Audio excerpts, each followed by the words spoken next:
Hi everybody, Dacob here. Welcome back to the Fragrant Bunker. Today we have a special little review here, testing out first impressions of the Guerlain Neroli Outrenoir. I mean, I'm probably butchering the name of this little baby. I do have a sample here we're going to test out. We're going to show you the bottle and everything in just a minute, but Neroli Outrenoir, please tell me I pronounced this somewhat not as butcherish as it could be. Right? We love a good Neroli. And subscribe to my channel before we get to it. Subscribe, you guys. Thumb up this video. Push the join button next to the subscription button. Become a member today. Get access to extra perks. You can also join me on Patreon, superdacob, all spelled together there as well for extra perks. This video is being filmed live in front of a live virtual audience. I live stream several times a week, so come join the fun on my main channel. And hello to my co-chattors. Vel says, oh, the silage on this one is gorgeous. Really looking forward to it. I have not smelled it yet. So we got the little vial here. I'm going to spray it here and here. We tested out there and there just to have different impressions. More warmth here with the pulse. And here we get the base notes quicker than we do here. Here here's a little bit colder. So it develops slower on this side than on that side. Very soapy opening, okay? So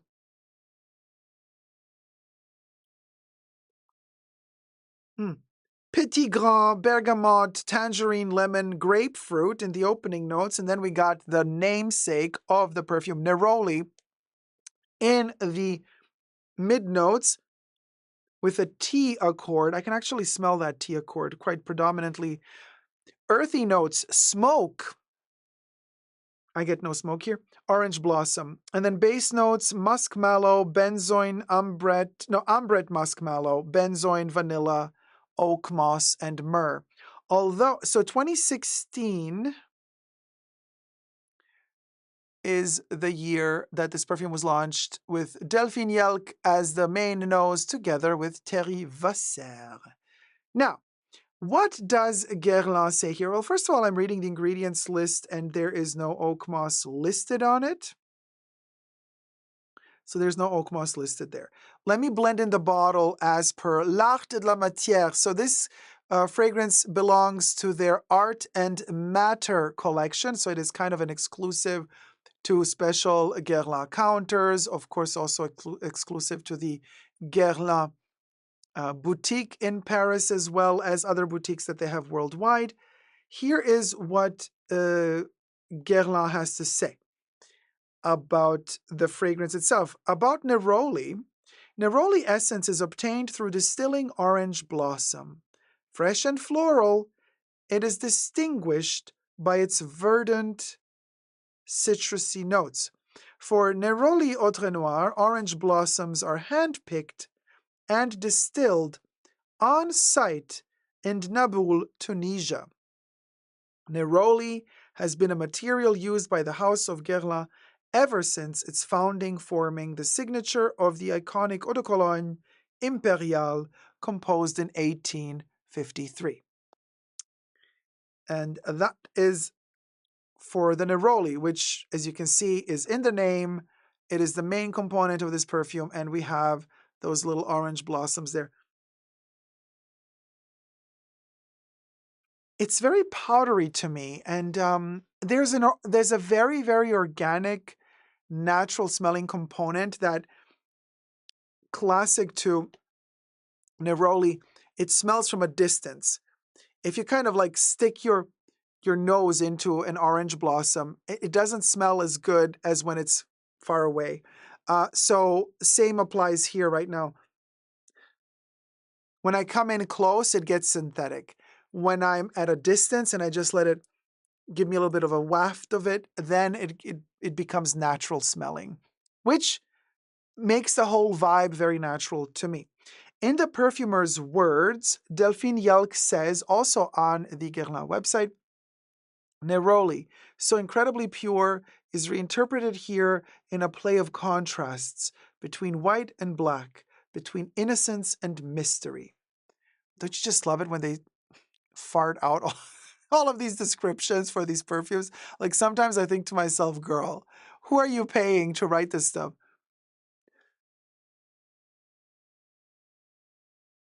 I mean, the name itself also is kind of like telling us, yeah, there's a darkness to it, there's lightness to it, but do I smell darkness in here? You know how Guerlain, ever since they've changed their bottles for their L'Art de la Matière, they have created these bottles that you can customize to make them cost more. So you get to customize the top of your lid, the lid, and this little thread around the lid that gets different colorways. So they call it the art of bottling, taking inspiration from the Guerlain Héritage square bottle from 1870 and made by Pochet du Couvral, historic glassmakers of the house. The La de la Matière bottle is an exceptional object whose design exudes unisex sophistication steeped in modernity. I don't know. It's a bit of a gimmick. Like you get to, it feels a little bit like when you go to Hermes to get your little, you know, special order Birkin a la carte. And then you're like, I'd like to have the straps in this color, the body in that color. It's a little bit like for the bottle as well. It's like, let me have that lid. And they give you this illusion that you're going to individualize it, but they only give you like a limited amount of lids that you can choose from anyway. So it's like, whatever. But some people like that sort of shtick. Why not? I don't really care for that much. I care for the juice. I would rather have a simpler bottle with less, bouginess around it, but for cheaper so that I can enjoy the juice for less money rather than having all of this.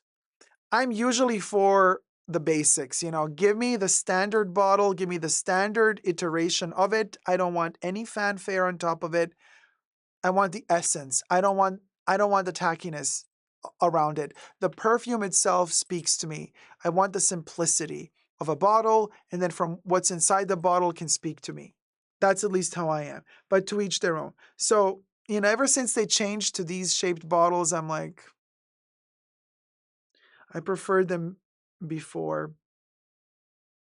So they say that Neroli Outrenoir is a citrus aromatic fragrance for women and men. So perfume knows no gender. Yet again, we are unisex here. Neroli Outrenoir was launched in 2016. It was created by Thierry Vasser and Delphine Yelk. Top notes are Petit Grain, bergamot, tangerine, lemon, grapefruit. Middle notes are tea, neroli, orange blossom, smoke, and earthy notes. Base notes are oak moss, myrrh, vanilla, benzoin, and ambre, musk mallow. Here's the thing. That tea accord is so prominent on my skin, and it is the exact same intensity of tea accord that we have in another LVMH, because Guerlain belongs to LVMH, right? Another LVMH perfumer created it before he was working for LVMH, Francis Kurkdjian, with his green tea fragrance. This smells like a green tea before the reformulation, but upped. It's like green tea on steroids. It definitely gives me Francis Kurkdjian green tea, Elizabeth Arden vibes. But, heavier, more nuanced, more deep, more sophisticated, more rich, more dense. It's like the extrait version, if they ever did one, which they never did, but if they did an extrait version of green tea, that's the vibe. It's totally the vibe. It's like a very, very powerful version of Arden's green tea.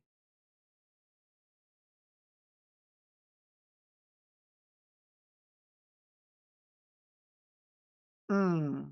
Debbie says, when green tea was first released, it was beefier. Yes, they have watered it down throughout the years. It's also become, if you're lucky, you can get it as a cheapie nowadays. In some places, pharmacies or online, like you can get it, for like $10 a bottle if you're lucky. And it's still amazing. Don't get me wrong. I love green tea. It's a little bit watered down. It's no longer that the materials are not as high-end as they used to be when the perfume was first launched, which is fine. I mean, what are you going to do? At least they're not like tricking us and scamming us by charging us $150 for a little bottle, even though they've watered it down, you know. So that's okay. But this one is very expensive. So the question is like, do we do we want, how much is it, by the way? I have it here somewhere. Wow, okay. And here I was thinking that Chanel's exclusives were expensive. Think again. So 100 milliliter will set you, so that's 3.4 fluid ounces, or Guerlain is more anal about the quantity. It's 3 point, what do they say? 3.38 ounces. $425 plus tax. 200 milliliter Chanel are $540. $540. So double the size of a Chanel. But 75 ml Chanel is $350. And here, that's almost 100 mil. Here's $425. $425 for 100 mil plus tax. That's over $450.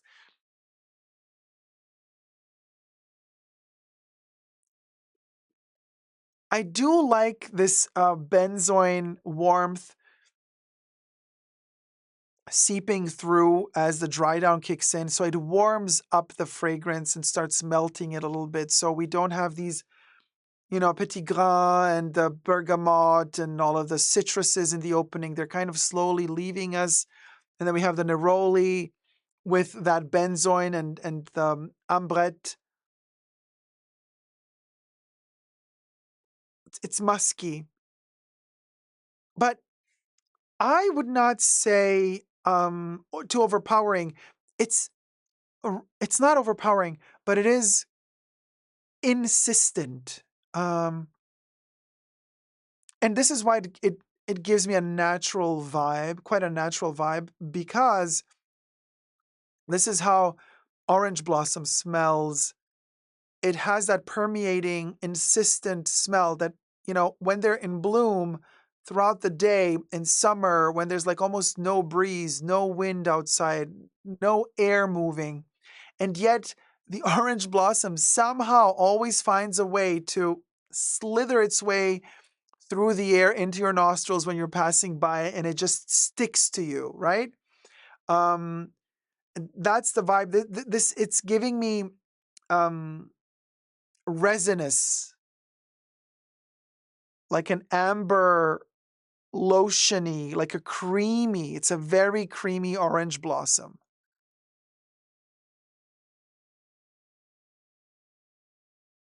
with a sparkle. I think there are aldehydes. There are aldehydes in here, although they're not like officially listed.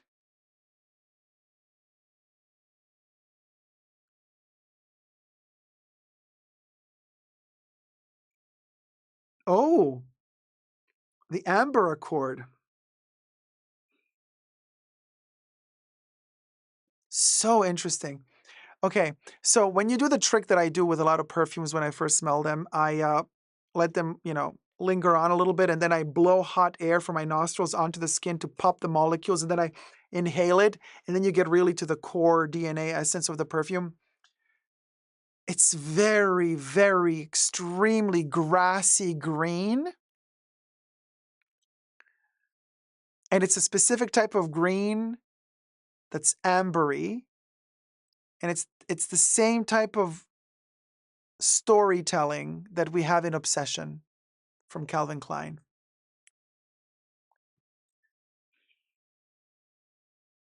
Definitely. It even has that powdery touch of Obsession. Oh, totally. But you gotta like blow on it with hot air and then inhale. Yeah, it's Obsession. And it's kind of Obsession mixed in with Secret Obsession.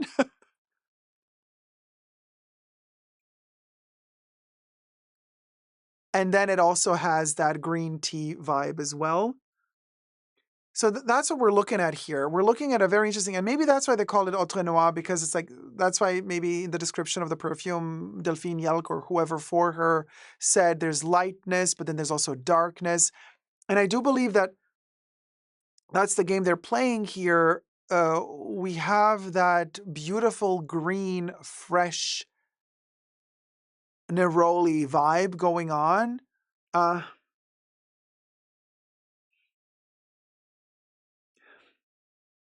and then there's also that deep amber vibe going on as well, like almost powdery,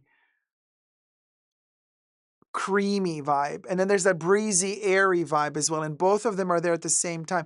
But I wouldn't necessarily associate these with like light and dark, or rather presence of light and then absence of light and darkness.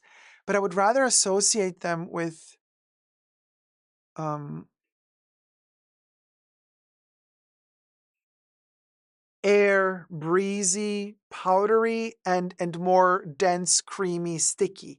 But by sticky, I don't mean like cloying sticky. I just mean like a real actual cream that absorbs the smell, and then you have that kind of light, fluffy in the air mist of a green accord. And so both of them, one is up here, one is down there, and you're kind of in between, and you're torn between the two constantly as they're trying to get your attention. And that is fun.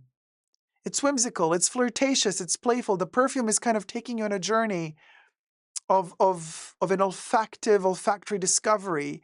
It's a divertissement, if you may, you know? And it's a little bit of a potpourri of this joyous kind of losing yourself in this Guerlain um, labyrinth. It's like a natural labyrinth that you enter, not the Jim Henson, David Bowie labyrinth, but also not the Shining labyrinth, although it is maybe more the Shining labyrinth, but not in winter, in the summertime, because it's very green and you have all those bushes that are grown. There is no Jack Torrance running after you. It's all very safe, but you're kind of, entering this garden labyrinth, and you find different corners of it, and it's very playful. It's a very, very playful perfume, actually. And also very reminiscent of the 80s. And of course, Obsession is from the 80s. um, on the top of my head, I don't remember if green tea is 90s or early 2000s. I want to say 90s. Either late 90s or 2000s. I don't know. Late 90s. Okay, Debbie says 1998. So,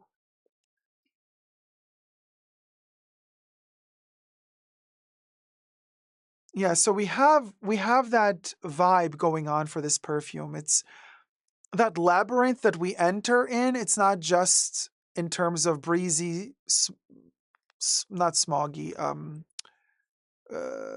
like dusty air and more resinousy, earthy tones, but it is also a combination. You're entering this labyrinth where you have a playful combination of time as well. There's a little bit of that 80s fanfare and flair, and then there's a little bit of the 90s, late 90s.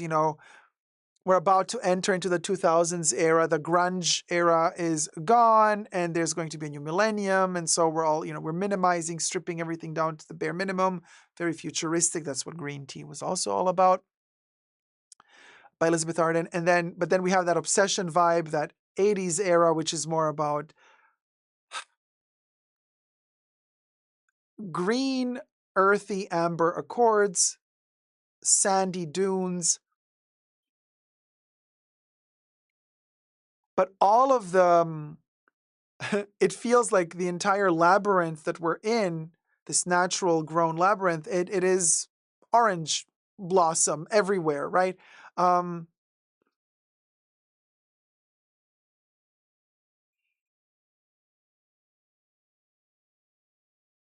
it's very beautiful. It really is. The price is a sin, but it's it smells natural. It smells good. It smells solid. It smells like they've planned it out, they've worked on it, they didn't cheap out on it, they didn't go cheap on it, they went that extra mile to make this worthy of their, highest high-end L'Art de la Matière collection, to make this thing like really work. And Neroli, by the way, this is not the only Neroli perfume that Guerlain has in their roster for the L'Art de la Matière. They have another Neroli, which I might also review soon, because I think I also got a little sample of the other Neroli from their L'Art de la Matière.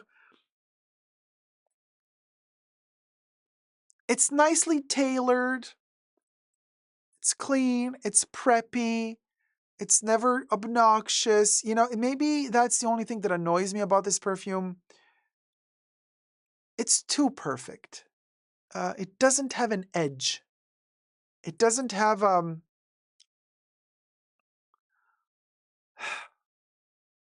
this is just my personal preference, by the way. This has nothing to say about the quality of the perfume.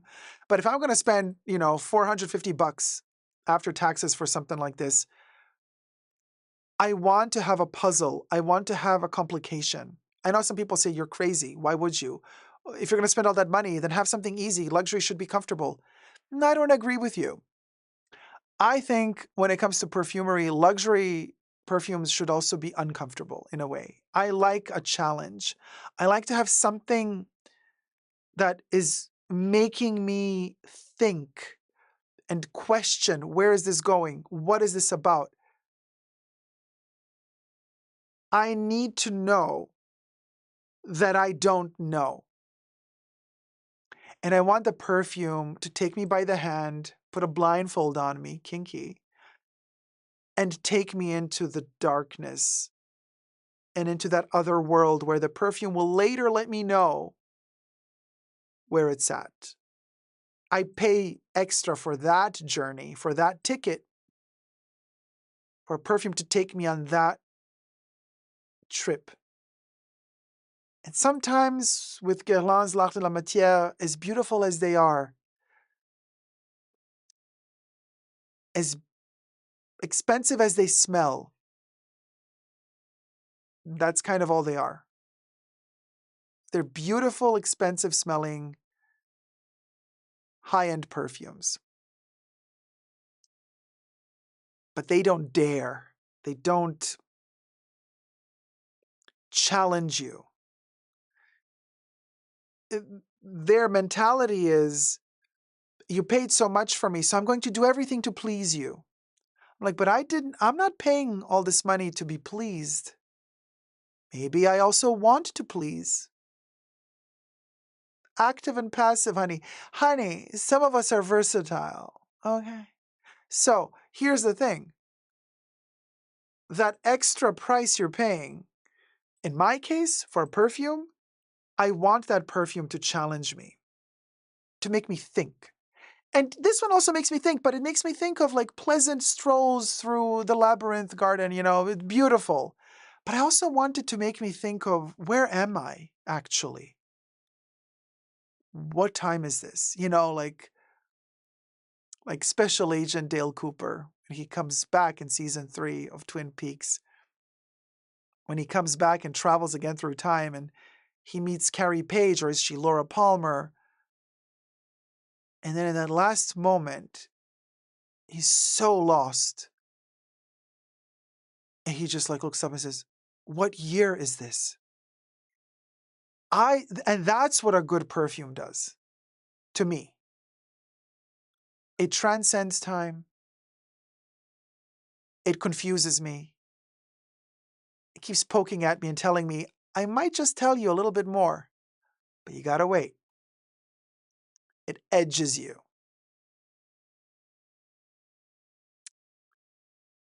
I guess in that respect, perfumes are like sex. But they're not, in my humble opinion, to be reduced to mere panty dropper adjectives. Because that is banal. The sexuality I'm talking about is on a whole other level. That's when a perfume is worth the $500-$600 to me. Otherwise, this is beautiful. But that's all it is. Beautiful. And beauty is so overrated. Thank you guys so much for watching. Let me know your thoughts and prayers down below. I love this one, don't get me wrong. But, ... baby. Let me know if you got a bottle. Tis a beauty. Tis a beauty. It's so sad in a way. No, it's so beautiful. It really is beautiful. I love it. But that's all. That's all it is. Beautiful. I wish it were a little bit uglier. Because this doesn't have a smidge of ugly in it. Nothing ugly about it. I kind of like the imperfections. Maybe that's what I'm missing here. For the rest, everything is tailored to perfection. Thank you guys so much for watching. Thumb up this video and subscribe. Never give up on fragrant love. Bye.